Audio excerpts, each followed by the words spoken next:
नमस्कार, तुम्ही पाहत आहात जनतेचा बातमीदार न्यूज चॅनल। मित्र हो, आज एक असा विषय आपण घेत आहोत की ज्यामुळे धर्मनीती, अल्पमती, कर्मगती लय पावताना दिसत आहे। गुरुर ब्रह्मा, गुरुर विष्णू, गुरुर देवो महेश्वरा। भारतीय संस्कृतीत गुरुला देवतुल्य स्थान दिलं गेलं।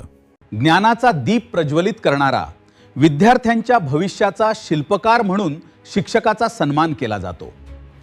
परंतु आज समाजात असा प्रश्न उपस्थित होतो आहे, काही अर्थलोभी आणि स्वार्थी प्रवृत्तीच्या कृतींमुळे या पवित्र परंपरेवर डाग तर लागत नाही ना? काही व्यक्तींच्या वर्तनामुळे संपूर्ण शिक्षक समाजावर प्रश्नचिन्ह निर्माण होण्याची वेळ का यावी? ज्ञान देणं हे सेवा आहे की व्यवसाय?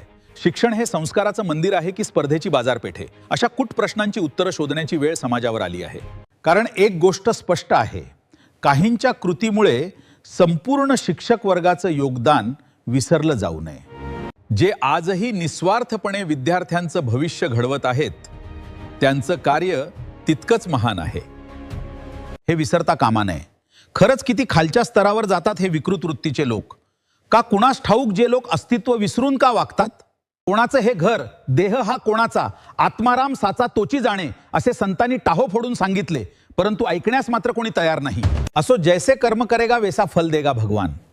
शेवटी कलियुग आहे, काय बरोबर ना? राम कृष्ण हरी। जनतेचा बातमीदार news channel subscribe, like, share व बेल आयकन प्रेस करा। धन्यवाद।